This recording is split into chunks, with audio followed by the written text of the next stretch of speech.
पहले दौर के मतदान में हमने देखा था कि 2017 के चुनाव में बीजेपी ने वहां से लगभग स्वीप किया था जी, लेकिन दूसरे चरण में जो ये जिले हैं 9 और उसकी जो 55 सीटें हैं, ऐसा नहीं है कि उस लहर में भी स्वीप किया था।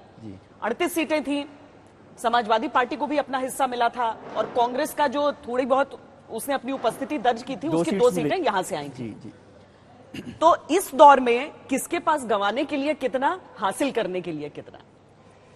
इसको मैं इस तरह से देखता हूं कि जो पहले चरण का आपने जिक्र किया 2017 में स्वीप किया था, जो वहां से खबरें आई वो स्वीप 2022 के जो चुनाव हो रहे हैं इसमें, उसमें पहले चरण में नहीं दिखाई दे रहा जी। तो इस हिसाब से ये दूसरा चरण जो है ज्यादा महत्वपूर्ण हो जाता है, खासतौर से मैं समझता हूँ एसपी आरएलडी जो गठबंधन है उसके लिए, क्योंकि पिछली बार जो सीट्स मिली थी उन सीट्स को वो सस्टेन कर पाए, पहली बात, और दूसरा उसके आगे कैसे बढ़ सकते। इसमें मैं देख रहा था कि 55 में से जो 38 सीटें मिली उसमें भी भारतीय जनता पार्टी ने 10 उम्मीदवारों के 10 एमएलए जो सिटिंग एमएलए थे उनके टिकट काट दिए। तो एक नया बदलाव है, वहां पर 25 नए चेहरे हैं। एसपी आरएलडी का गठबंधन पिछली बार नहीं था, इस बार है। मुस्लिम जो वोट है वो कितना एकजुट हो सकता है, क्योंकि ज्यादातर सीटों पर जो है 40 से 50% तक के मुस्लिम वोट है, मुस्लिम और दलित कॉम्बिनेशन भी है।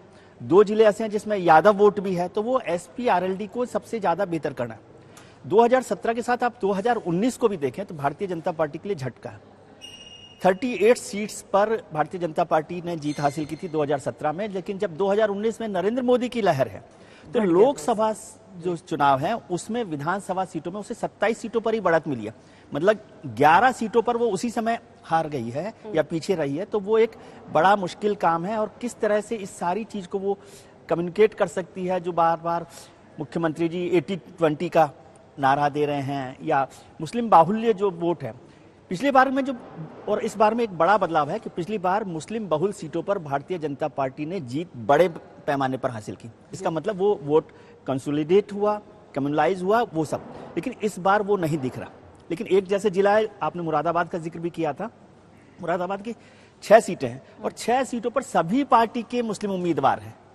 तो क्या वो मुस्लिम, भारतीय जनता पार्टी का एक भी नहीं है, लेकिन समाजवादी पार्टी आरएलडी का 6 है, बीएसपी का 5 है और कांग्रेस का है, तो वो क्या मिलकर भारतीय जनता पार्टी को फायदा पहुंचा सकते हैं? जो सबसे बड़ा मुस्लिम डोमिनेंट डिस्ट्रिक्ट है इस पूरे फेज का, सेकंड फेज का, उसमें वो मुस्लिम कैंडिडेट आपस में काट करके भारतीय जनता पार्टी को फायदा तो नहीं पहुंचा सकते, वो है। और रामपुर में आजम खान साहब जेल से तो क्या जीत सकते हैं कि नहीं जीत सकते? आजम खान के बेटे दोनों वहां पर अहम हो जाएंगे। लेकिन ये जो जिक्र कर रहे हैं सर भी कि 2019 के चुनावों में ही हमने देख लिया था कि वो 38 की जगह 27 लगभग रह गए थे उस समय। अब विधानसभा चुनावों में तो अलग होगा, लेकिन यूपी तो अलग ही तरह से वोट करता है। यूपी के लिए तो पिछली बार भी मोदी के चेहरे पर 2017 के विधानसभा चुनावों में वोट पड़े थे। बिल्कुल, देखिए 2017 और 2019 दोनों बार जो वोट पड़ा भारतीय जनता पार्टी को, वो नरेंद्र मोदी जी के ही चेहरे पर पड़ा था, क्योंकि 2017 में योगी जी थे नहीं और मोदी जी ने खुद मांगा था अपने लिए कि मुझे वोट दीजिए, क्योंकि 2014 में वो जीत के आए थे, प्रधानमंत्री बने थे।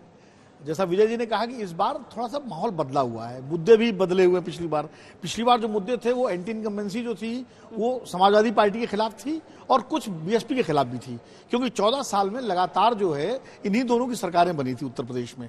2002 में जब भारतीय जनता पार्टी हारी थी चुनाव, उसके बाद से 2007, 2012 या तो बसपा की सरकार रही या सपा की सरकार रही।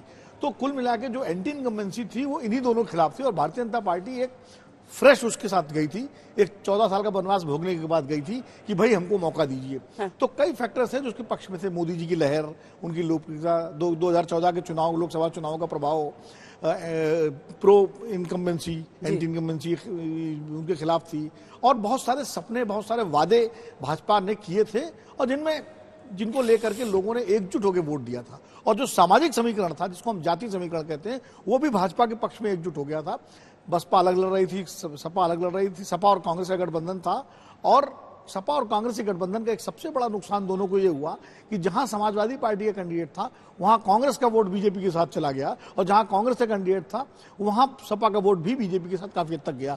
दोनों का वोट एक दूसरे को ट्रांसफर नहीं हुआ, इसका फायदा भी बीजेपी को मिला था। इस बार चारों अलग अलग लड़ रहे हैं, तो कांग्रेस कोशिश करेगी अपना वोट बैंक बनाए रखे अपने साथ जो भी उसका है, और साथ में कुछ अपना बढ़ाए। जी। एक तो उसकी ये कोशिश होगी। अब वो बढ़ाएगी तो किसका वोट काटेगी, सपा का काटेगी या बसपा का काटेगी या भाजपा का काटेगी, ये भी एक विश्लेषण का विषय होगा जो संजय जी बाद में हम लोगों के वाकई। साथ करेंगे।